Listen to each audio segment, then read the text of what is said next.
Yo, can you hear me? I can. Yep. Okay. I was about to, that was crazy.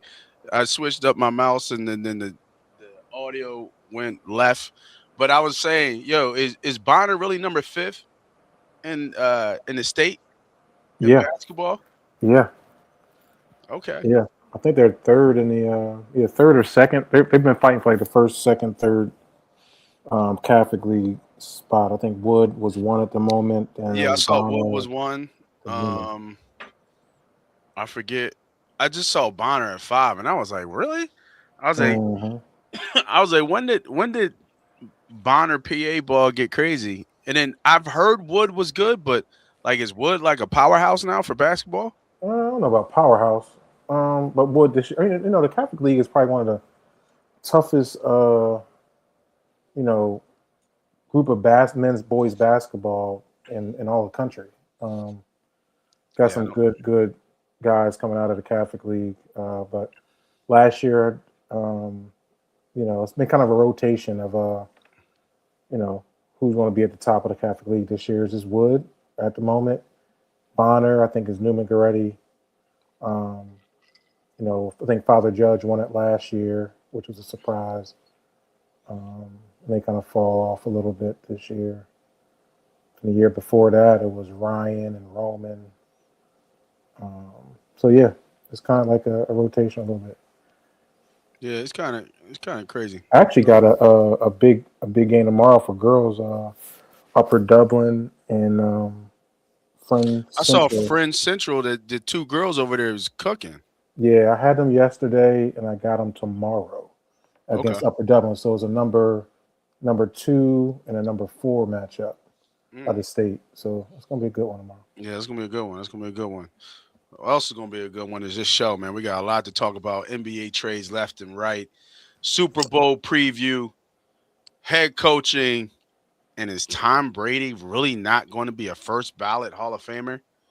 This is Money Pot Nights. Let us go.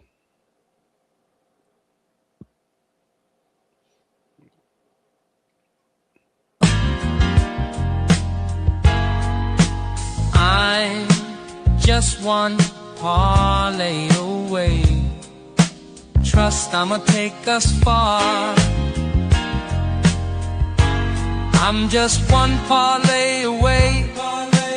One parlay away. One parlay away. Oh, I took the Chiefs on over. Took my home. Hey away, one parlay away. That joint is a vibe, man. That joint is Definitely a definitely vibe. a vibe for We sure. all been one parlay away. Welcome everybody back for another episode of Money Pot Nights. I am the host. I'm the CEO. They call me Most Money. I got my guy with me on the late night talk, man. We're gonna try to keep the eyes open for everybody tonight. Keep the energy high as best we can. Got a lot of things to talk about. But let me introduce my co-host because I was about to just get into it. My guy, your guy. Be humble. What's up, bro? What's up, man? How you? I'm good, man. I'm good, man. Kind of just crazy, little weird. We was on time, ready to rock and roll, and then my mouse died, and then the audio cooked, and then I was late because I'm using a new mouse to even hit with the drop of the song. Like it was just Yeah, I was for a minute. I was like, we're not getting our one right. Like parlay what away. happened? Hmm. We've done this before already, right? Yeah. Like don't be amateurs. You know what I mean? Hmm. But it happens. Got to get used to this mouse. I don't. It's just a different mouse, so. Let's start off. What do we want to start off, man? What's cooking today? What do we want to start off today? And I think we should start off. I think we should go here. Hmm. This is the big deal, right? I know the NBA trades is going, talking and all this, but this is, or kind of was at one point. We're switching, obviously, how we talk about sports and betting and gambling, but this was based on a show and a network and a channel that talked about sports gambling. And the Super Bowl is the most bet game of the year every year. There's bets on everything. So I'm going to bring up the sports book and we're going to look at some of the bets that are going on. for this game, and we're going to talk about the game itself. Some people we talked about in the background a little bit. Some people hype on the game, some people not. I'm on the other side of like, uh, I'm not getting that juice for this game for some reason. Like usually you hype for the Super Bowl. I don't know why I'm not hyped for the Super Bowl. Maybe because there's so much other stuff going on in sports, especially stuff surrounding the Eagles. We'll get to later about that. But it's just something about this game that's missing, bro. I don't know what it is. I want to say it's star power, but there's so many tones to it, right? Just not even the game itself, but then you got the Bad Bunny thing, and then the ice thing, and then the Trump stuff.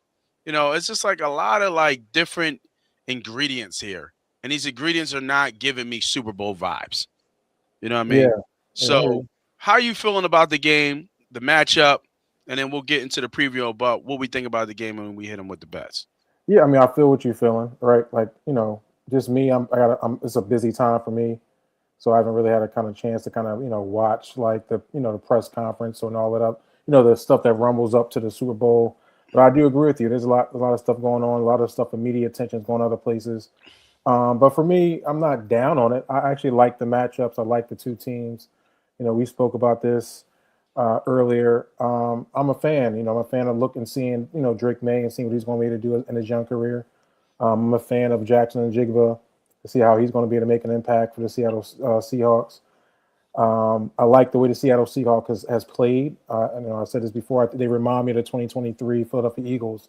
The way they play defense and how they are coordinated on the offensive side of the ball. You Mm-hmm. got young coaches as far as in their career, um, getting after it. So I think that's what it is to people. They don't really know the names, the faces so far. But we're at this point in sports where we're having a rollover of the old stars and in come the new stars, and it's happening in NBA. It's starting to happen here in NFL. We're going to slowly start seeing the trickle of our great players that we watch so many times in big moments start to turn over a little bit. So this could be the beginning of that. And at the same time, our Philadelphia Eagles has been in the Super Bowl the last 2 to 4 years. So Yeah. we've been paying attention closely when it's time to come over the last, half a decade. So that could be also just that plug that we're just not there now. You know what I mean? So there's a little disappointment. But Yeah. I'm going to be watching it. I'm interested. Took that day off, make sure I didn't have no games to play, and I'll be ready to watch it. Come Super Yeah, Bowl. yeah. I think the consensus that's happening soon. I think they're going to change it to the weekend of President's Weekend, so everybody's kind of off on that Monday for the most Mm, part. I okay. think is what the next where I heard the deal is. All right, well let's talk about the game, man. Let's get into the X's and O's. Patriots, Seahawks. Seahawks are favored by -4.5. Let me bring up the sports book so we can just see the odds. I think this game is going to be a little bit tighter than what people think. In terms of how this game is going to be played. I first knee jerk reaction. I think everybody jumped on the bandwagon with New England. I think the look ahead line was I think 3, maybe even 3.5. That joint still look a little. Let me open this joint up a little bit. You said with New England, you thought? Say that again. You thought people jumped on New England? No, no, no. People jumped on. Did I say New England? I You meant. did. You said New Oh, England. I'm sorry. Yeah. I meant the Seahawks. Yep. Yep. Yep. And it was -3.5, and it's been bet up a point so far. And it does make sense that Seattle should run away with this one. When's the last time? I was gonna say, when was the last time it was an ass kicking in the Super Bowl? I guess it was the Mm. Philadelphia Eagles, right? It was um, just a year ago. Yes, it yeah, was. just a year ago. But I don't really know how to preview this game so much because I do think the styles are, they say style makes fights. I think their styles, I don't know if it's going to mesh well. Like I don't know if this is going to be a coaching battle or a players battle of, matchups on the field or, all the above. Like I I feel like Seattle has an edge on defense. I feel like New England hasn't played really anybody. You could argue that Mm. Buffalo lost that game more than New England won that game. Um, so I just want to say New England's battle tested, but I don't. I mean, I don't know, man. I think Seattle's had a tougher road to get to the Super Bowl, so I just don't know how I can. I'm trying to find ways to defend New England in this game. I'm trying to find ways of how New England's going to win this game because I think that what we saw in against who was it? Houston. Hmm. That even though New England was resolved, and I bet New England that game, but I only bet New England that game just because Texans didn't have anything offensively really to even do anything with. So, and I would, obviously I'd take Drake May over CJ Stroud at that point in time. So, but they got after Drake May in that game. Houston did. And I think it shook him up a little bit. And I think he got bailed out a couple of times there with his defense being able to ball out and get the same, was it 10 turnovers in that game? Hmm. So I'm not sure if we're going to have that type of output in terms of of Seattle's offense giving up the ball as much as, as in that game against New England and Houston. So I'm just trying to find a way how New England keeps his game close is where I'm trying to get to, and I'm not sure how. Yeah, like I said, I think this is going to be a close game, a much closer game than people are thinking. Can this game get out of hand potentially on Seattle's favor? Could. Um, I just think a little bit of disrespect is coming Patriots' way. We forget that the Patriots went through a harder path than the Seattle Seahawks. What Seattle didn't to to get get to the here? Super Bowl. Yeah, see, Patriots had to play the hardest defenses in the NFL. They had to go through the Chargers. They had to go through the Houston Texans. They had to go to the Denver Broncos. Those are all three top five defenses in the league. And now you got to go against the fifth of them and a number one against the points in Seattle. So you want to talk about being battle tested, and they had to go away to Denver, right? Like, you know what I'm saying? Like they had a rough place to get to where they are right now. So I think, yes, I think Drake May has seen all the best defenses you're going to see. Now, can Seattle still get after you and get after the quarterback? Absolutely. But I think they are battle tested because that's where they are. Seattle played a banged up 49ers team with no defense, no offense, and they played a Rams team that's no defense, right? So that was a barn burner. And Seattle will be the first time that they're going to be playing a tough defense that's been playing really good in playoff football, and then against the Patriots. So that's the balance of me thinking that this game is going to be a lot closer than we think, and it probably will shoot more toward the under. Yeah, I was thinking the under already too as You well. know, because I think it'll be a battle. You know, and then mind you, Seattle played where at home through the playoffs, Mm-hmm. right? So they were comfortable at home. New England had to go to Denver in the cold and the snow. Denver had to play the Texans in the cold and the snow. You know what I'm saying? Like now they get into this even level playing field. Hopefully, there's no rain in San Francisco come Sunday. I think you're Yeah, gonna I get the heard it was best. supposed to rain, right? I'm not sure. I hope it doesn't, because I don't want that to kind of mess things Mess up. the game up. Yeah. But I think you're going to have cats on a good playing field with some good weather. I think it's going to play a little bit in New England's favor because they've been battle tested and they should be able to get stay within that 4.5.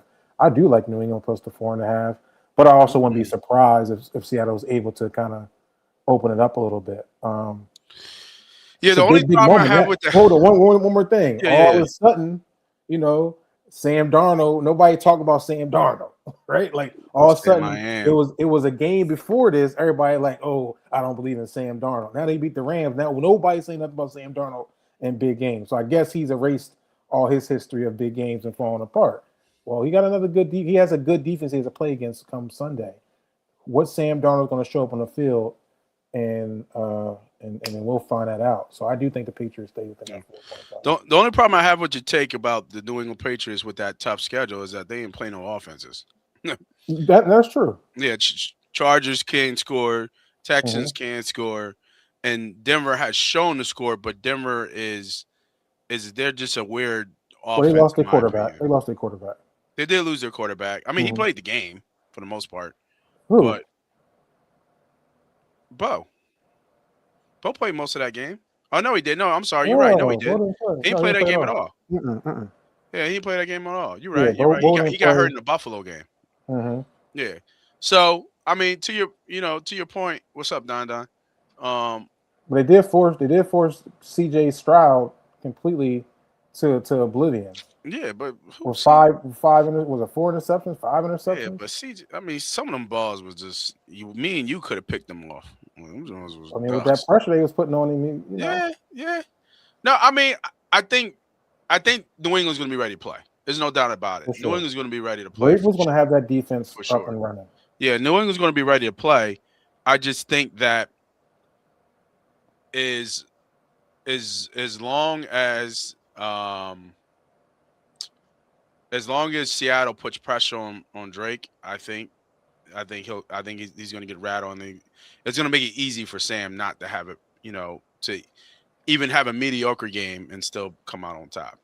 You know what I mean? I think that defense is going to really get after the New England Patriots, in this game. So I don't mind the 4.5 with the Patriots. I do think this game is kind of close, but I do think Seattle. I think Seattle is going to win this game, and like you said, Sam will put all critics to silence by winning the Super Bowl. Against a good team too. It's not like they're not a good team. All right, let's talk about some plays here. So you said New England 4.5. I'm on the. I like the under here, as well. Obviously, off the weather will play a part in this.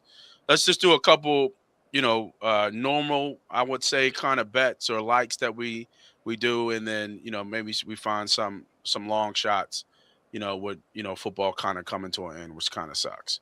All right, MVP. MVP is always a good one. Most time quarterbacks have won this award. The last running back who won it, I think it was Terrell Davis, way back with Denver. I think there's been some linebackers since then. I think Ray's won it. I think some receivers, Cooper Kupp won it, if I'm not mistaken. Along the way, I think there was another receiver that won it, but I can't think off the top of my head. In between MVP candidates. So obviously, as you can see, the odds, quarterbacks are at the top. I think this is a little bit more of a long shot. Obviously, Jackson Smith and the Jigbo, I'm sorry, will be a high one as well. I'm going to hit you with a sleeper, man. Give me Shaheed. Oh, yeah, he's sleeping on that one. Give me Shaheed. You thinking because of the special teams? I'm thinking the special teams. I think he gets one. Okay. I think whether it be a punt return or a kick return, I think he gets one. He's always been special in terms of returning kicks. And what better way to do it in bigger bright lights in the Super Bowl? Give me Shaheed. 30-1. Yeah, I mean the value's there. Because I'm trying to think who was that Jacob Jones from Baltimore? Jacoby Jones? Last one I can think of, Jacoby Jones. Jacoby Jones. I think he passed away. Rest in peace, Jacoby Jones. Yeah, I'm trying to think. Was it with Devin Hester? Did he did Hester get one? Yeah, Hester got he took the opening kickoff. He did. Did he get MVP that year? Did he get MVP? I don't know. That was I don't Chicago think so. versus Indianapolis. No, they lost. They lost. Yeah, I don't think so. But I remember he took the opening kickoff. Yeah. He took the opening kickoff. That was the year he broke all the records and stuff too. Yeah. I think the only Hall of Fame specialist we got, right? Say kick return in Super Bowl history. Let's see. Yeah, Jacoby Jones, Desmond Howard. He won the MVP, and Devin Hester. There's only been 10 kickoff returns in Super Bowl history. Yeah, give me and hey, another. I don't think he won it, but when Seattle won it, and Seattle was there, Percy Harvin took one to the house. Oh, he did. Okay. Yeah. So I mean, it's a good long shot. I think the long shot here would be more of a Kenneth Walker third if Seattle's going to win. Give me Diggs before he goes to jail. He got an award last year, bro.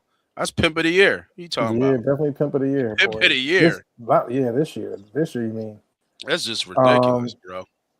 Yeah, I don't know if Stephon is going to have that much opportunity to do that, because I think it would definitely go to Drake May for sure. Anyway, he would have to do something outside the realm to get that. I don't think he's going to be able to get that opportunity. But I would say, people that like Seattle, I think the plus 800 is a good value there for Kenneth Walker, because you can see them, or at least you can see him with at least 2 touchdowns. Depending how he gets it on the ground, 2 touchdowns can kind of put him in that space, especially if we're looking at an under 2, right? So, if you have 2 touchdowns with Kenneth Walker, and then, Sam Darnold has a touchdown or something, mediocre, you can kind of fall into that Kenneth Walker Seattle win. So plus 800 is good value. That'll be a longer shot. I can't see any long shots really winning it here. Yeah, I agree. I was looking at the list here.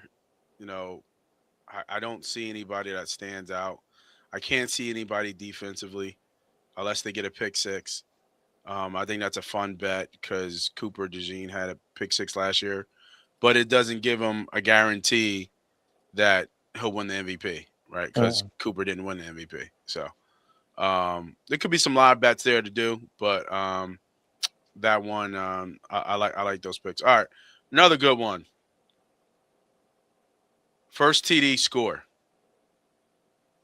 I was this close to hitting Rashid. No. When the Eagles, who got stopped on the 1-yard line.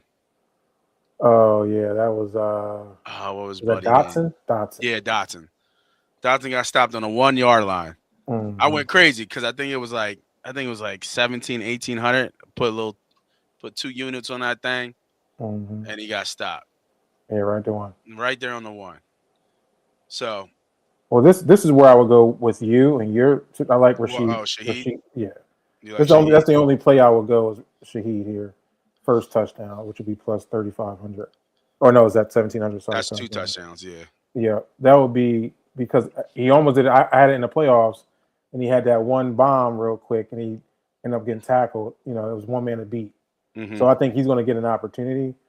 I wouldn't probably waste too much money on the first touchdown because he got so many other opportunities to bet. Right. With the books opening up now in 2026, 2025, this used to be more of a Super Bowl only style play. Let's just open every year and all year round. It's really a loser bet. But if you hit pretty good. Yeah, no, I agree. I think if you hit, you do hit pretty decent. I'm gonna go with our guy Don here. I'm gonna go with no, actually no. I'm gonna go. I'm gonna go with Coop. I'm gonna go with Cup. Little 3-yard out or some shit like that. You know what I mean? Mm-hmm. I'm gonna go Coop. 1,400. All right. Probably the biggest bet of the day that always comes, the infamous coin toss. That's how some bettors start their day. They start their day with the coin toss. They put thousands of dollars on the coin toss, and based on that is how they feel the day is going to go. It's funny. I never bet the coin toss. Mm-hmm. I mean, but when you think about it, and as we always teaching about gambling and betting for those who are new to the space or want to learn more, you want to know what the funny thing about this? The coin toss is the actually best bet you can make in the Super Bowl. It is the absolute best bet because it is a true 50-50 bet. It's the best odds. Believe it or not, is the coin toss.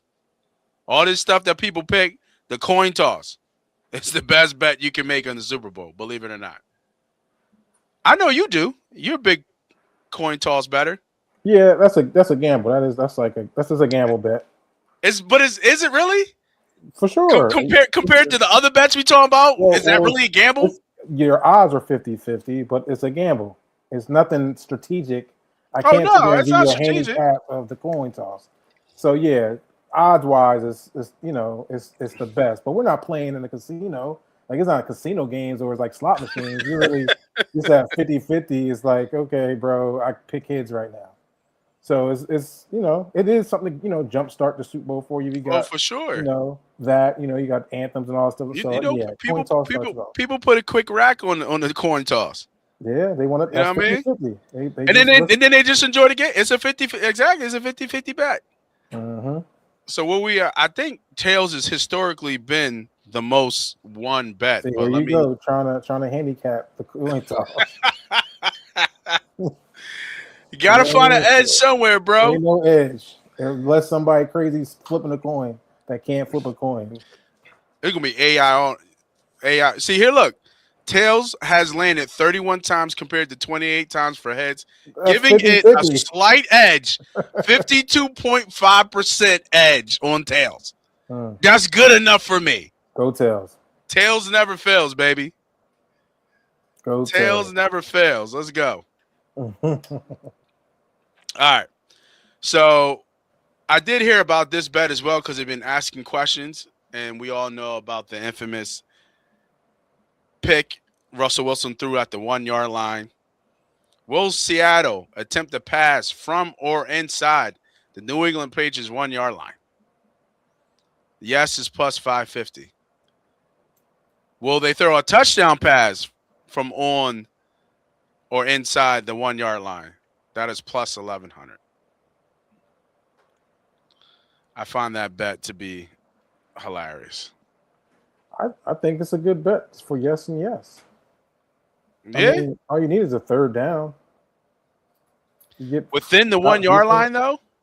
You really think they're going to do that? It's one and done. I mean, you get two. If they run the ball, Kenneth Walker gets stuffed. Run the ball again, Kenneth Walker gets stuffed. You're right there. Oh, shit. You know what? We can both win, too, because that's my Cooper Cup. And that Cooper Cup. Yeah, I think. I mean, I don't see why this can't happen. It happens all the time in football. Anyway, throwing the football is more regular than it is back in the day. Yeah. So I always have to do this every year. Every year, everybody always asks, "What's the scoregami?" Scoregami is a score that's never happened in the history. So, just what that means. So it's an ending score of the final score that's never happened in the history of Super Bowls. So, let you know what that is. All right. Any other fun bets that you can think of that, outside of your normal pass yards, completions, receiving yards? It's funny, man. I used to. I mean, just even throwing that out. I know it's a Super Bowl, it's a big game. I used to look forward to these type of bets because this is when they were only released, and this is released every week, so it's not as fun anymore as far as the excitement because you're getting the same type of bets every game that you can bet. Mm-hmm. So yeah, man. I mean, these are like regular games. I will have more fun in like the novelty type props when we're looking at like, is Bad Bunny going to wear glasses or because it's a little bit different. Yeah. Now that we're able to get all these types of prop bets within sports, when this used to be the day that you get 1,000 opportunities to bet different ways, we're getting 1,000 opportunities to bet different ways on a Tuesday night. So, it's still there, same stuff. Yeah, this one's new, right? The next gen fastest. Oh, okay. I mean, these motherfuckers would be lying though. I'm right? Who's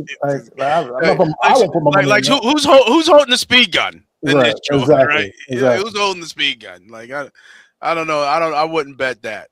All right, let's see if we can find a couple other ones, and then we'll move on to the next subject. I thought you said this has always been there. I've never seen this. Yeah, on DraftKings. Yeah. But on DraftKings, they have squares. They have squares. Yep. And I think squares are kind of, this is like your normal office pool type thing. So you got to think of 7. You got to think of, 8s in terms of how people score. So, with the squares, it's obviously the last numbers have to match on both sides. So, you do, was it New England? Yeah, New England Patriots 3, Seattle 0. We can do. Let me see what that one came out with. So obviously you can't do what's it called, Multiple. parlays, Mm-hmm. but this is a weird one. I think it's 5 and 6, right? New England, yeah, okay, New England 5, and then this damn mouse 6. is in Mm-hmm. 6. So a couple ones in there, and obviously those are your odds, which is um a The lot plus better odds. than Yeah. office odds, right? Uh-huh. So I think that one's kind of fun. I will probably do this. Throw a couple bets here on the Yeah, you on can the look at square. 7. You can look at 7-7. You can look at 0-7. Like Yeah, because you're going to get plus odds, you're not going to get like great odds, right? Because yeah. but at least you're going to be in a plus side. No, you're gonna definitely be on the plus side, and not even that too. Like when you think about it, when you're doing the office pool with this, these numbers are not even close. Uh-huh. You know what I mean? Like not even close to those odds. Obviously, to get those odds, you got to put a lot more down. But if you take, if you got $100 that you can do without. I know it's tough times out there, but $100 and let's throw 25 on around the horn here, and they don't get taken up. That's the cool thing I think Yeah. about this. Mm-hmm. You can pick Like so whatever you you want. can kind of be a little bit strategic in this. So um another one, always a good one, is if I can find it. I didn't see it. Was Gatorade. Gatorade color. Mm-hmm. But I didn't see it so far. So maybe those special ones haven't come out yet on DraftKings. You can probably search around and find them in other books, but I didn't see anything with the Gatorade. Was always a good one. Let's see. So funny how these, you know, I just want to warn people when you guys bet, right? You see like LeBron James, Stephen A, Kevin Hart. Do not bet with these jokers. They never hit. They never win. They're just doing it because they're a recognizable face. Market. Obviously, everybody knows them, and people jump on board the bandwagon. Do not bet them. Well, they're sponsored. Yeah, of They're course. sponsored people. Do not bet them. Please, do You not can, bet you them. can build your own parlay at the end of the day. Yeah, just build your own joint. Or follow us and we'll build something for you. I'll do a show, right? Getting more into depth with some of the other plays, but this is as high level of some Yeah. of the ones that we like. But yeah, don't do that. Please don't. Don't waste your money And on most that. likely that's computer generated, and they just put the face behind it. So Yeah. Let me see. Is there anything on here we can look at? They don't have it on DraftKings, but they probably have it on FanDuel. How long is the national anthem? Always yeah. another good one. Mm-hmm. I don't know who's singing it this year. I gotta look Yeah, I don't that know up. who's singing it either. So I'll probably get into my Super Bowl bag probably Saturday going into Sunday. Yeah. Okay. All right, let's stay with NFL. Well, let's kind of shift to other conversation that's going on in NFL. So recently, New England in the Super Bowl, but the dark side, I guess, New England, Bill Belichick, not a first ballot. Robert Kraft, recently, not a first ballot. How does Tom Brady not follow the same suit? And I'm a big Tom, and when everybody hates Tom, talk snack Tom, I've always been a big Tom Brady fan. I just respect greatness. This is what it is. I believe Tom Brady is the greatest quarterback we've ever seen play the game. But because of, was it with the Deflate Gate or whatever it's called, Mm-hmm. Spygate, all this black cloud surrounding New England Patriots and how they won a couple rings. How is it that if you take the head coach and the owner not being a first ballot, how does Tom Brady not have to follow that same trend and get that same consequence which we all understand that they're being punished for at this moment. There's a question to me. Oh yeah, That's because he's still the face of the league. He's still on television every single day, yeah, or during the season. He's still a part of the NFL in ways. So they're not gonna not do him the way they're doing Bill Belichick and Kraft. They're blasphemous to see that coach was arguably the best coach in NFL history, and that owner that's done so many good things for that organization yeah. not be a Hall of Famer first ballot. Doesn't make the math doesn't even add up. Nobody's even close to 8 championships, right? Is it 7 or 8? No, 7, right? 7 or 8. It might Or be 8. No. They definitely ain't 6. He's over 6. No, Tom. Oh, you mean Tom? Yeah, Tom's got 7. 7, right? Yeah. So I think the organization's got 6. there's 6 for okay. Yeah. Belichick's got 7. He won 1 in the Giants. So he has 7 rings. Yeah. He's not a first ballot Hall of Fame. That doesn't make any sense. So he's the most champion winning coach in history. It's just a bad taste. But they're not going to do that to Tom Brady because Tom Brady means too much to NFL. Yeah, I agree. So I mean, that'd be crazy though. It's a story, but I don't think it definitely is a story. It'd be crazy if Tom Brady if Tom Brady doesn't get in as a first ballot Hall of Famer, that tells me that the powers that be and the people who voted believe that the New England Patriots cheated to get those Super Bowl rings. Does Tom get a vote right now? Is he an actual voter? I don't think so. No, I thought I saw somebody. I think Tony Dungy gets a vote, and they grilled Tony Dungy about it, and they said he bitched up because he wouldn't say if he voted or not. If he voted or not. It was like he didn't get 40 out of 50 votes, right? It was like out of 50 votes, he got to get 40, right? Something like that. Yeah. So, yep. But I mean, Tom shouldn't be a first ballot Hall of Famer based on what we're seeing. I mean, that's the trend. You know what I mean? Like he should.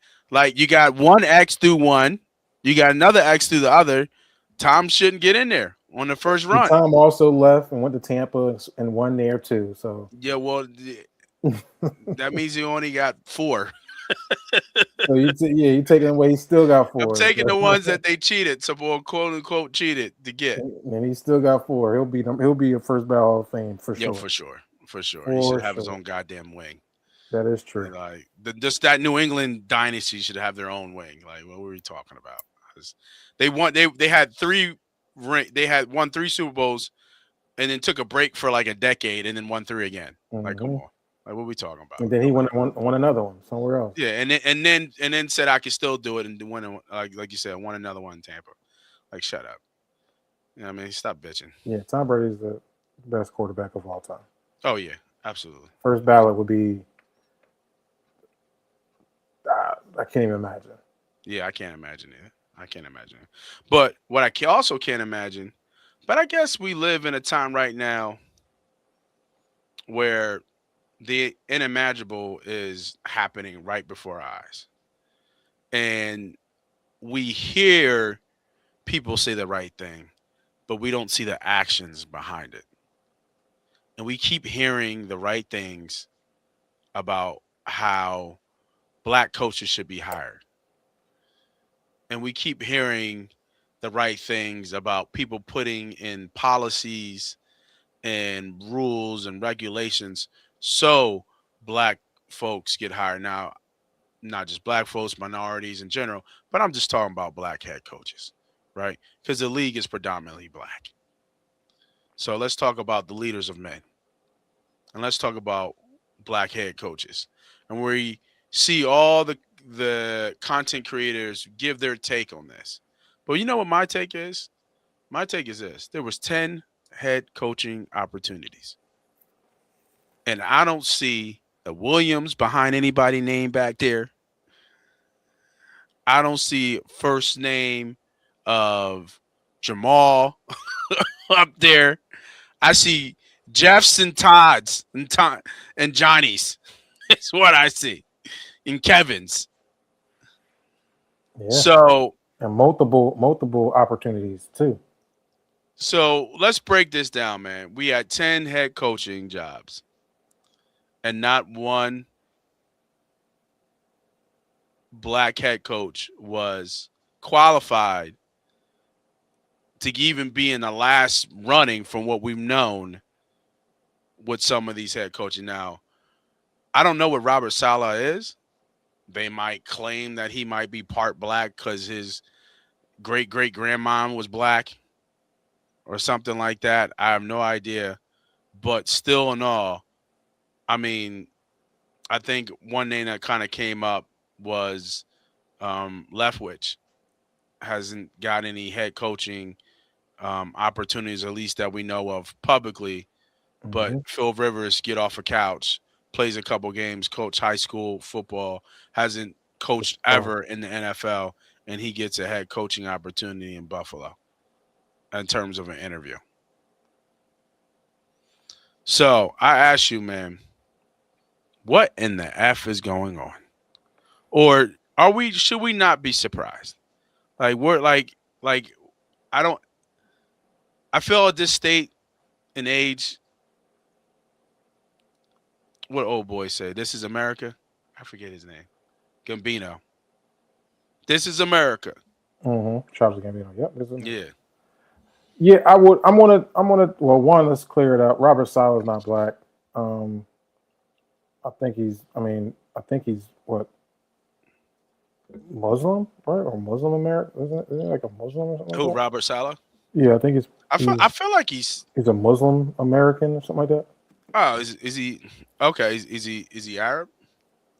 I'll have to look and see. I think he's. I know he's Go ahead. I'm gonna on find that. out real In quick. that, it's probably Middle Eastern He's Lebanese. Lebanese. Okay, yeah, there Lebanese. you go. Yeah. He got a little, yeah, anywhere near the coast of Little, Africa, continent little of Africa. tent. Little, he got a little Got tent a to little him. tint to him, yeah, for sure. But he's not black. And I mean, just arguing This this ain't year, Mike Tomlin, black. right? Just arguing this year, there is only three at the moment, three black head coaches Yes. in the NFL. That's huge. That means there's been opportunities that have been closed for um, black men that have been in the game and coaching up the ranks, not getting that opportunity. Now, with me saying that, I can't even tell you who I think would be in the running, right? Like I when I agree. start looking back, I'm thinking that like, damn, is there a defensive coordinator? Last year we had a couple, right? Yeah. Detroit head coach now at New York New York Jets. Yeah, Aaron Glenn. Aaron Glenn, he got his opportunity, but I'm looking around. I'm trying to figure out, is there other black defensive coordinators or offensive coordinators that are doing something that get them that opportunity? I'm not sure. You have to go a little further down to probably like a quarterback coach or special teams coach that might be there. So I think I think there's some sharp black defensive coordinators. I'm trying to think of the bull who was the head coach of Miami Dolphins. I think he's the DC and Miami Vikings. Ugh. yes, not right, but he had his chance too. That's why I said Yeah. earlier, you have now multiple coaches getting multiple chances. It's like, now this is really where it gets to the point where we don't usually get that second chance, right? Yeah. Coaches got fired from the Falcons. Is that Raheem Morris? Yeah, Raheem Right, Morris. he's a good coach. I don't think he should have been fired for the Atlanta Falcons. He did a good job there, but I guess they want to go a different direction. So why is Raheem not going somewhere else? Yeah. There you go. Right? Why is, like you said, Brian coordinator Flores, that's his name. Brian Flores, who hasn't Yeah. recovered, but Brian Flores also has some baggage potentially with the situation in Miami that he hasn't got an opportunity to be the head coach again because of the owners. Right? Remember he sued like the owner of Miami for a moment for I think defamation so. or something like that, or discrimination. So of course that's going to follow him to potentially get into that spot again. So yeah, man, it's one of the things. I think Byron Leftwich had to go to college to get an offensive coordinator position. It's crazy to me. I think he's in Colorado. No reason why he shouldn't be an offensive coordinator, or the Philadelphia Eagles shouldn't have gave him an opportunity to come in and take a look and an interview with all these offensive coordinator positions that opened up too. So yeah, this might be just a down year for black coaches potentially, but it don't mean that those guys shouldn't have gotten an opportunity to at least get in their room. Yeah, I kind of agree with you in that sense where it could be just a down year. But I think it was an unreal amount of head coaching jobs that were open. Mhm. And I think it is kind of telling going back almost to ownership. And this is kind of like, let's do some business on the back nine, I think, talk where you are going to hire somebody that you're comfortable with. You're going to hire somebody that you know, and you're going to hire somebody that you network with. And because these owners are the gatekeepers and hold all the keys, that's what they're going to really do. They're going to hire people that, they rub elbows with and that their buddies would say, yeah, he's a good coach, et cetera, et cetera. He's an excellent candidate. And I think that's what they're just going. And I think it starts there. Mhm. I think, and until we get some more ownership in terms of black ownership, then you'll see that. I used to think that the NFL was scared to have black head coaches because they didn't want black head coaches or black men specifically to be leaders of other black men. But I'm not sure how true I think that still is today. But I just can't really get over the fact that we had 10 head coaching jobs and not one was black. Like it's pretty wild. For To tell me sure. not one black guy was qualified to get a head coaching job. I get the John Harbaugh, right? Legend. Even Kevin Stefanski's always been known as a head coach, a great head coach. I think Jesse Minter was also gaining steam. Um, I think Clint Kubiak was also as well. But you know, it's not. I mean, Todd Mumpkin, I'm not sure. Mike McCarthy, right? Is that just because he's a Pittsburgh guy? I think he's from Pittsburgh, if I'm not mistaken. Mike LaFleur, is that just because he's a brother of Matt LaFleur? Um, you know, Joe Brady, like you got rid of a head coach and just stayed in house. Like, what are we doing? You know what I'm saying? Mhm. So yeah, I don't know. I don't know. I do think it's telling though. Yeah, and You then know what I two mean? majority of black coaches are on the defensive side of the ball, right? Because Yeah. that's kind of like what it streams up that line from history, kind of brings us into Yeah. the And looking defensive at the side. list of black defensive head coaches, I mean, I'm sorry, defensive coordinators right now, most of these have been, You're right. if I'm not Correct. mistaken, head coaches. Like And the head Brian coach, Flores has been a head coach. Vance Uh, Joseph. Vance Joseph has been a head coach. Todd Bowles has been a head coach. Mm-hmm. Still is a head coach. Still has coach. Yeah. Leslie Frazier has been a head coach. Um, New ones to the game was even our cornersback coach, Christian Parker, who just got signed by Dallas as the new DC. But Yeah, he's he's up and coming. he's up and coming.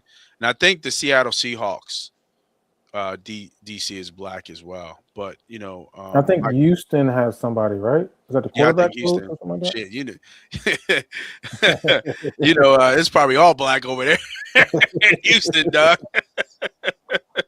I mean, but what D'Amico Ryan's been doing with Houston has You know been what I mean? second to D'Amico none. probably got a whole black staff.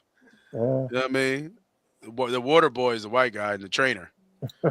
You know what I mean? So, all right, let's switch up the the sport and man, this is a win world of trades. I'll preview the big trades of the day. I'm not going to go through all the trades, but we'll preview the big trades of the day. Get your kind of expertise on them, Humble, because I know you do watch NBA. I don't watch as much. I'm kind of starting to, get more into it. Like right after All-Star break, I start kind of following, looking at stats and stuff, but Mhm. actually watching games and seeing how these teams start to play. Kind of really for me, it starts kind of All-Star game. So, all right, let's start with one here. Memphis Grizzlies trade star forward Jaren Jackson Jr., who's the name of this. Don't really know the other guys to Utah. For Walter, I know Kyron Anderson is, Tyler Henners, George Nang, and 3 future first round picks. What I do know is Utah is really effing tall. Yeah, You know what I mean? Like they're they got building. They're building over there. 6'11", 2 7-footers, I think. I think Jackson is the shortest one out of the bunch. Hmm. You know what I mean? So What do you think about this play? And why did Memphis get rid of a player of caliber of Jaren Jackson Jr. or is you just couldn't pass up that capital? Yeah, I think it's obvious now that Memphis is going into a rebuild, right? Okay. So Yeah. you trade your best player, Triple J, at the moment. Get him out of there. You bring in some pieces that you don't have to pay no money to, and you start rebuilding, right? You get some picks, which is important. 3 future first round picks. I'm not sure what they've done in the past in their first round at all yet, so they might need some first round picks. So obviously, this is a rebuild. This is actually a bigger sign of saying that looks like Durant's going to be on. I mean Durant. Sorry, Morant is going to be on the move too. They said there was Um, no trade value for him. They can't get nothing for boy. which is crazy. I can Crazy. imagine. So, but yeah, I'm sure they're trying to do a rebuild, and that's where we're going to be with Memphis. I think a lot of trades that happened today were more. Who More cares? more Right? mover, more Yeah, it needle wasn't no movers. impactful. No Well, Luka Don, I no think Luka we get to Doncic. a couple. I Ooh, think the one was ooh, impactful. We'll don't get talk there. about. We'll get there. Okay, We'll all get right, let's there. We'll get get there. there. Okay. Vucevic from the Chicago, Mhm. always a old Sixer, right? Walking double double. In the second round pick, the Boston Celtics for Simmons and a second round pick. They get some front court Size. help over Yep. Mhm. in Boston, which they needed. He'll fit I right think in. I think I think Vucevic fits right in with Boston. Fits right in. Yep. Fits right in, and he's it's almost it's is Horford still there? Horford is Is he no still back? Horford. Is Horford's in Horford back Golden in State, Boston? right? I thought he came back for a year. No, I think he's in Golden State. Because Yeah, then you're we right. just He is played. in Golden State. We just played him. He's in Golden State, right? But he Mhm. reminds me of Horford. That's what he reminds me. But he's a better scorer. Yeah, he's a big guy. He can get in. He can get in the paint, do his thing. He's going to be able to be a helpful, be a rim protector for Boston. Yeah, It's a good position for them. Anthony yeah. Simons seems like he's starting to become a journeyman. Hasn't found a landing spot, but I think Anthony is a good player too. Maybe Chicago, he can kind of rebuild that career like he had in Portland. Breaking news. Breaking news. Breaking news. Uh-oh. Golden State Warriors are trading The, Kuminga and the Buddy Hield name? to Atlanta Hawks for Porzingis. Porzingis is Uh, on his way to Golden State. I mean, Jonathan has Porzingis even Kuminga played? has finally been traded. Well, I mean, they've been trying to get Kaminga out of there for a while now. Yeah, they've been trying to get him out of there for a while. Yeah, And you said it's Kaminga and who else? Buddy and Hill. Buddy Hield I'm to Atlanta. journeyman, right? So, then you get Porzingis, which I don't know how impactful it is because I don't know if Porzingis has been playing. So, okay. Yeah, I thought they were going to try to move Draymond Green to LA, which still can happen. yeah, Um, yeah. Because the trade deadline's tomorrow, right? 3. Thursday, yes. Mm-hmm. Yeah, the 3. Yeah, I think you'll get some of the bigger names tomorrow coming out. Oh, you talking about big names? I mean, your guy, right?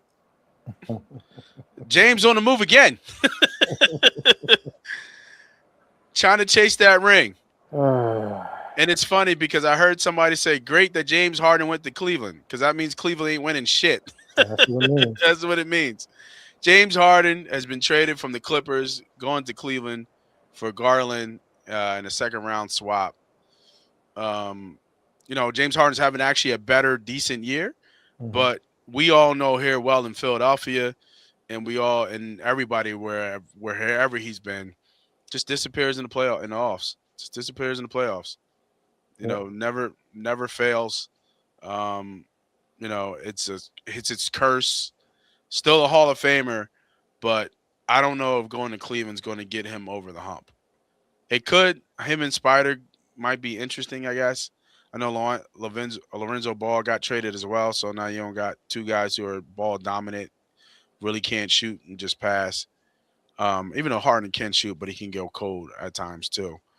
But yeah, I don't know, man. Does this make Cleveland a powerhouse, or is the Harden curse just going to follow him and he won't get anywhere past the Eastern Conference Finals? Yeah, James Because is what are they, 4th? I think last I checked, they're somewhere right there. James is a very interesting. He's had a very interesting career, and like you said, he just seems like he got bit by the championship bug. I don't know, just can't get over the hump. But he also has an attitude where he kind of quits on his team, quits on his wherever he goes, he leaves. Like you said, he was having a good year with LA. They gave him an extension, and then he just didn't come to work. He went to his Arizona State basketball game. He was supposed to be working. Yeah. Like, what the hell? And he's traded the next day. So he finds a way to get to leave and gets forced out or get out however he wants to get done. But I don't think it makes a difference there in Cleveland. I'm not sure if Cleveland's done either. So that's and if I was Cleveland, I probably wouldn't have got rid of Darius Garland at this moment for this pick here. But I think the Clippers, they come up. I think you get a good team player in Darius Garland. He gets to open up his wings a little bit more with Kawhi. Right? Because Kawhi is more like the quiet guy, and Darius is kind of quiet too. Yeah. So I think Darius can kind of get going a little bit more with that help of Kawhi. So They're currently, I was wrong. They're currently 5th, but they're only one game out of 4th. yeah, So this is again, like I said, this is how I look at the trade so far. yeah, I mean, he's a name. Now, what I will say, credit to James Harden, what he did to help our Tyrese Maxey. Oh yeah, is second to none.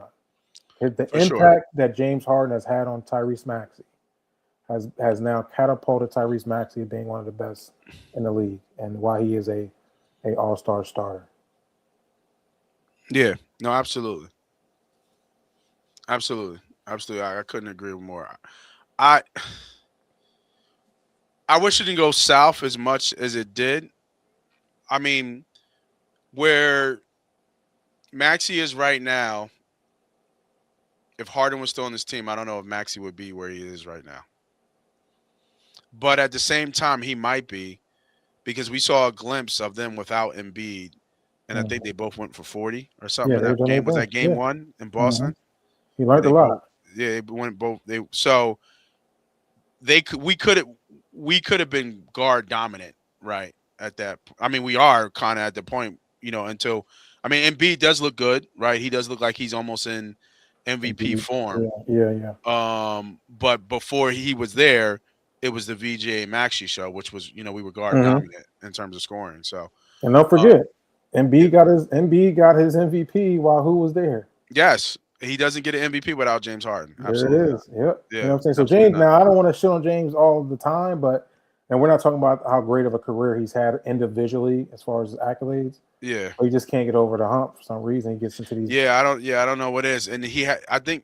I mean, he's had multiple times. I think what in Houston he was up 3-2. I think as well. Houston he had Dwight Howard. He had it in OKC. They were up there. But Houston was different. I think Houston, it was just him. Like here, Dwight Howard. What you mean? That was a crazy team. That wasn't Orlando Dwight Howard though. Yes, it was. Man, I used to love playing with Houston especially in the game anyway. No. We can look at the numbers. We can look. Yeah, we can look at the numbers. I don't know. I don't think that was Orlando Dwight Howard. You know what I mean? But yeah, to your point, having Boston dead to rights 3-2. I think Game 5 they were up in the fourth quarter. I know it was a lot of time left, especially in basketball terms, but they had a shot, and then everybody laid an egg in Game 7, right? Everybody laid an egg. So it wasn't just him to score 7 points. I don't think Embiid did shit either. So everybody laid an egg. All right. And then this one I think is interesting. You said it wasn't no mover and shakers. I know he's missed the glass, but somehow the Wizards got Trae Young and Anthony Davis together, in Washington, and probably can add a third within a year or so. Which is, I find really interesting how fast that team has just shifted completely. Shed a lot of, expiring contracts. I think Anthony can sign a max, out there. He might stick around for Washington. I don't know. But, yeah, this was a massive trade too. No, Mr. Glass ain't doing it for you? Oh, okay. All right. Yeah, we talking about Anthony Davis. Yeah. I'm not a big Anthony Davis fan, but Doncic out of Dallas and gets shipped the next year, less than a year later. Yeah. Like, come on, AD. He has 39 different injuries on every situational injury you can imagine. He's not going to last in Washington, and that's that. He's just it's time to retire. You did the best you could do. What I mean, he doesn't play. The man doesn't play. Yeah. You know, you just got like you don't play. Yeah, I hear you. And he's going to Washington. Yeah. Like who thinks about Washington? We got him and Trey might be okay. Trey never played with nobody like talked him. about Washington Wizards since John Wall, and before then since Jordan. There's only two moments in 25 years that we've talked about the Washington Wizards. Oh, let's talk about Gilbert Arenas, right? Like you had 3 moments in time where Washington Wizards was somewhat relevant. Yeah, Gilbert, Michael Jordan. Well, they suck with Mike. Mike was just a name. There we go. Yeah, Gilbert. I think Gilbert had them as a 50-win team one time, if I'm not mistaken. So we had my man come in with the gun in the locker room. Yeah, he's a nut. He's a nut. And then one that's impactful to us at home. And I actually like this trade. I like the player,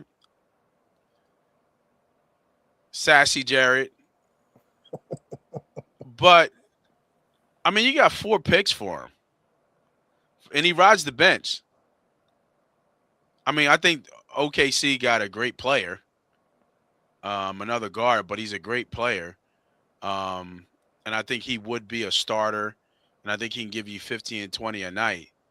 But, I mean, to get a first-round pick and 3 second-round picks for him, for somebody who can't break your rotation. I know he's hurt, but he's not breaking the rotation. I think that's great value. You know, I really do. I think that's great value. And then I think, was it they own the Clippers pick or something like that too? I thought it was OKC. Oh, who? Philadelphia? Yeah. Don't we own like one of the Clippers picks? We do have. I thought it was OKC's, but we do have another pick somewhere. Yeah, right. So I don't know if it was the Clippers. A lot of people are speculating that they're getting, draft capital, I guess, to really swing for the fences for Giannis. I don't know. How does Giannis and Embiid work? Or you just say, F it, we'll just make it work. We'll figure it out. Yeah. I mean, the athlete that Giannis is and can stretch the floor and attack the rim. I mean, but I just feel like it's just so crowded with them in the paint. But to be honest with you, I mean, Embiid doesn't play in the paint, so it don't matter. Yeah, that's true. So it just gives Embiid the green light to stay out the paint because he ain't got to do it no more. Right. I mean, listen. I Dancing. I call him Dancing Caleb. Dancing Caleb. I thought he's a good young player. Oh, for hate sure. to get rid of talent like that. Unfortunately, had an injury that kind of walked in an opportunity for another player named VJ Edgecombe. It's Grimes, right? Grimes took his spot. Well, it's VJ, but Grimes is around. So VJ, he can't get past Grimes either. Which I don't understand. I feel like he's a better player than Grimes. Well, you do? I do. I don't know. I do. I mean, I think Jared's still coming getting because he's a better shooter than Grimes. Is he? I think so, for sure. I don't know. You don't know? You don't think so? Yeah, I think he's a pure shooter. Like he's a pure shooter. I think Jared will be a good player. Yeah. I think he will help OKC. I think his ceiling is a role player. I think his ceiling potentially maybe a role player. On that team, he's definitely a role player. I think on any team. Unless he's going to go to like a Washington or Portland or something like that. I think you get him into a contender. He's a role player, and he's a good role player, a good 6 man. Right? No, he's a great 6 man. That can get you some points. He could win 6 man of the year almost. He could, and I think that's I think that's his peak. I just think he's a little undersized. But he plays good defense. Okay. Yeah. That's what I'm saying. I think he's a good player. I think he's a good player too. Yeah, I think he's a really good player. He's a first round pick too. He was our first round pick. But he's not better than VJ. No, he's not better than VJ. I didn't say that. Yeah. And that's the problem. VJ's young. He's where he's going to come in at. Yeah. Yeah. And Quentin Grimes can knock down a bucket. He's aggressive to the hole. So. Yeah, I mean, everybody hyped by that dunk he did. That's why. Who had a dunk? Grimes. That dunk he did last game. I missed it. I didn't see it. But yeah, no, I hear you. But you got great value. You got a first round pick and 3 second round picks. Sure. So I can't be mad at them from. And he'll fit right into OKC with that core group of characters there in OKC. Yeah. They're all little eccentric style guys down there. He'll fit right in, man. Okay, so Yeah, a good spot for him. for sure. For sure. All right, let's talk about him, man. A lot going on here in Philadelphia. Jeff Stoutland is there was a lot of this kind of hit Philadelphia like a bomb. And the updated news is that he didn't get fired. He decided to walk away based on the fact that he got demoted from run game coordinator. And the word on the street is that Nick Sirianni and Kevin Patullo started changing the run game fits for the game and didn't include him in the way that he felt that he needed to be included. And after that, that's where the demotion came, because he felt that the job role has changed and he was no longer doing run game coordinator. And he then decided for this year coming up that he was going to walk away. Rumor is that he's going to stay within the organization. He's not going to coach anywhere else. But we don't know or understand what that capacity might be. But suppose he's going to stay in the building. He's just no longer going to be coaching. I read something that Lane Johnson and Jordan Mailata haven't played for anybody else but Jeff Stoutland. I've been on record multiple times talking about a sinking ship with the Philadelphia Eagles. I really do feel like it is really possible that Lane Johnson might retire because of Jeff Stoutland and how he has impacted the offensive line and going down, I think, is people would arguably say the best coach the Philadelphia Eagles have ever had across all coaching. This guy is a true legend. And when you lose an impact coach like that, that will send shockwaves and be felt everywhere. And that's kind of what's happening right now in Philadelphia. I didn't predict or think that any of this was happening. My main focus was on players and how that would impact Jalen and obviously the offense and the team. But this is massive for them to lose Jeff Stoutland in this manner, for him to walk away and just kind of really just said, I'm cool with what's going on here. I don't know what the ripple effects will be for other players. If Lane Johnson comes back, it's possibly and probably maybe his last year. I think obviously Jordan Mailata has multiple years left and he'll fill that role as a veteran leader. But, you know, the impact on Dickerson, the impact on Steen, the impact on Juergens, all these guys who've gone through Stoutland University who've become not only good players but all pros and Pro Bowlers. It can't be, you know, understate. You can't state anything more. What he has done to an impact to the offensive line. So, what do you think this impact is going to be, and what do you expect? You know, I think there's more fallout possibly from this, but what do you think you stand with Jeff Stoutland? You know, hanging up the cleats and no longer, sorry, not hanging up the cleats, but hanging up the whistle and no longer coaching. Oh, that's it. Move, get him out of here. Get the next one in. No, I mean, listen, he's a 70-year-old man. What? If it's not today, it's going to be tomorrow. If it's not tomorrow, it'll be the next day.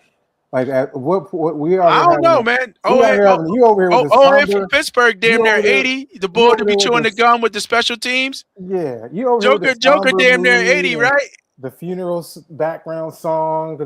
Listen, Jeff, we appreciate you, brother. You are a legend in the game. You done well. You done real well for the Philadelphia organization. So well that you decided you're going to stay in a different capacity. I'm more happy and excited that the Philadelphia is not sitting on their hands. We out here like, oh, what are we going to do? It's a sinking ship. Is this and that? What did you thought? What did you think we were going to do? I said this on the pod last year. Philadelphia Eagles fans have to chill out. We got our chips. plural. We got them. It's okay when things aren't working out. You got to change. And it started week 4 when AJ Brown opened his mouth and opened up the can of all the demise that's happening behind the scenes. And now since we're a quivy of all these things that's been happening, now we like, oh, well, this and this and no. Well, what do you want them to do? We cannot go in the same way we went in last year. And if Nick is not going to change or be changed, and for those that don't like Jalen not going to be changed or be changed, then other folks around them are going to change. So I'm okay with Jeff Stoutland moving forward. God bless him.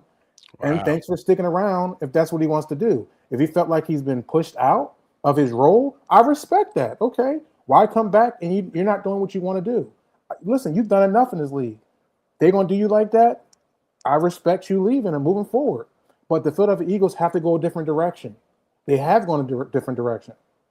They fired their offensive coordinator. They're bringing in multiple people to help out on the offensive side of the ball. They want you to stick around, Jeff, but if you're not happy because you're not going to be part of the run game coordination, then God bless you. We're not going to kiss your ass. We got to move forward. And you talk about Lane Johnson retiring. If Lane Johnson retires because the coach leaves, then whatever. What? You talking sideways, dog. Come on now. Because I'm not talking about the team itself. I'm not talking about the impact of people who are leaving. I'm just saying, why would Lane Johnson leave or retire because Jeff Stoutland's leaving? I mean, he was about to retire last year. What are we talking about? Then he was going to retire. That's okay. Then Lane, you're beat up, you're banged up, you've been hurt these last few years. You want to retire? You retired. I'm giving you a clap. You've done well for us. It's time. That's crazy. At some point, the page has to turn so we can get back into this spot again, right? But that time is now. That's the problem. I'm not worried about now. I'm worried about getting us back on the right page. You don't think we're going to win and have 9 wins next year. So if you don't believe that, then what are we talking about? Let's flip it then. So we're not worried. We're not in the same spot for 10 years. Let's flip it. If you think it's going to be a sinking ship, which you said on the pod, then let's flip it then. Let's let the boat sink, and then we can get right back where we were within 3 years. Like, that's where it is. That's what I feel about it. It's not a funeral song for me, but it's 2 people that's not going nowhere. Jalen Hurts is not going anywhere, people. So if you don't like Jalen, then give in your Eagles fan. Either get behind him or shut the fuck up. He's not going anywhere. Nick Sirianni obviously is not going nowhere. So everybody else have to kind of right now, what I'm saying, he's here for the next year or 2, but they're not going anywhere. So unless you're ready to get on to the next quarterback guy or the next head coaching system, then what does it matter? Like, what does it matter? I think it does matter because you're talking about you just can't replace these people. What does it, Moss? You don't think we're winning 9.5 games? Well, that's the worst case scenario. You said we're not making a playoffs. You said it on the pod. So if you feel that way, what are we doing? That doesn't mean we just get rid of people. But what else would you do? What else would you want to do? Vic Fangio's already talking about getting ready to retire. He did retire. So he's only on borrowed time too. Right, we got these old guys in positions, and it's time to get some fresh new faces in here. Same for players. You got some older players that got to get. Brandon Graham just left last year, came back and left. Lane Johnson, we know it's on his way out the door. Listen, it's time to start rotating so we're not stuck like the Giants, like Washington, because we're not willing to let this go. But these guys don't have coaches of these caliber. That's what I'm saying. Like, these are just not. Let's just get another guy. That's like the OC. Where's Jeff Stoutland going? Where's he going? Mm-hmm. I mean, people going definitely ask. So where's he going? I don't know where he's going. Most likely going home. he didn't get it all. What you mean? He's 15. He said he getting in his car and going to fuck home. He going home. Like, I think we just gotta let these guys listen. I'm happy. Yeah, is it sad that we're gonna be losing these pieces and we're possibly missing a window of opportunity? Yes, but I'm okay. Like, we got to chip, bro. Like, this stuff doesn't happen all the time. Yeah, and we got to be able to rebuild and get back to where we need to be. I do think the meter of the panic button went from for me at least, I can't speak for anybody else. Went for probably from a 6 to a 7 for sure. I can't overlook his impact. You know what I mean? And just say we're just gonna bring somebody else in, and then it just gonna it's kind of work. I just can't. And same with Vic. Like we're talking about one of the best defensive coordinators, if not the best defensive coordinator in the NFL. Just like, oh yeah, well, thank you for your time. We'll bring somebody else in. No, it don't work like that. You can't like you're talking about replacing legendary coaches as if that's you just don't change or turn the page that fast to think that that equals success. You know what I'm saying? Like you got to keep these fixtures here because the time is now. Now the time is looking like it's not now, if you talk to me, but the time is now though if the team and the dominoes don't fall and the structure and the foundation stay together. You know what I mean? Like if Scotland came back, if Vic was, fully 100% because he's kind of 1 foot out the door. Um, you know, if they did bring in another OC, but and AJ doesn't get traded, and obviously Nick's still here, Jalen's still here. Like you look at this team and you say, oh, okay, they're not just going to compete like they're a favorite to win the Super Bowl. But now with all these things missing, it's like to your point, I said I don't even think they're going to make the playoffs. That's not like turn the page and kind of retool and like, you know what I mean? Like I just I I think there needs to be a little bit more level of concern about which direction the Philadelphia is heading because if they don't win 9 games, if they win maybe 10 and don't make the playoffs, it's very likely that Nick Sirianni might get fired next year. Like it very might well. I mean, we got rid of Doug after a Super Bowl run, or was it two? What a year after that? Was it 2 years after that? 2 years. 2 years, and he got us our first one, and that joker was out like that. Yeah. You know what I mean? So, And we was right back, and we was right back like that. yeah, That's what I'm saying. I'm okay. I'm okay. We thought, I think a year ago, we thought that was players. That wasn't really coaching. What you mean? What do you mean? I mean, Nick's been around for 4 years. Sure, and he's earned the right to probably be here for a little bit. You think Nick's gonna be gone in a year? He been in 2 Super Bowls. That's gonna be a very hard fire. But what I do like is that Nick is making, or at least the management is making, moves to get this thing reorganized. Yeah, like good teams get picked. We lost our offensive coordinator, we lost our defensive coordinator at one point. Like that happens. It happens to the best of us. So okay, let's Jeff Stotland and Mike and Vic Fangio. Cool. If you're gonna move forward and move on with your lives and career, because y'all have great careers, I'm not gonna. Oh my God, the sky is falling. These guys are leaving. Well, we knew it's gonna happen. It's going to happen. We knew if they were going to leave. I'm saying, but eventually, like Lane Johnson's going to be gone somewhere sometime. Yeah. Right, like with Jason Kelsey, you know what I'm saying? He left. Like those are big pieces. We should be able to. Okay, this is what we got next. Okay, yeah. Is it going to be a hard fill? Is anybody going to fill Stotland's shoes? No, but hopefully, what he's transitioned to those players, like you said, Lane Johnson and Mailata, that it can transition to the next person. That's what you hope. I think they're professional athletes that should be able to do that. You know what I'm saying? Like we'll be all right. Like, okay. I think we'll be fine. I just know we're gonna have a lot of shit to talk about the Philadelphia Eagles next year. I know that for sure. People pressed about the Eagles. I'm on to the Sixers at the moment. The Eagles going to do what they're going to do. I'm right with you. I'm waiting for the Phils to get going, but I don't even know about them because that shit look like it's the same too. So. We did pick up somebody. Phillies did pick up somebody. They ain't picking nobody. Man. No, they did. They picked up or looking to trade Baum for. I forgot I seen that note. Somebody. Yeah. Until I see it pop off, it's the same goddamn team. You know what I mean? So, all right, man. What a great show. Thanks for all the comments for everybody joined in. If you like the show, if you like talking betting and sports and learning about betting, make sure you hit that like, hit that subscribe, hit that follow, all that good stuff. Appreciate everybody from joining us. My name is Moss Money. That's Be Humble. We are out of here. Have a good night, everybody.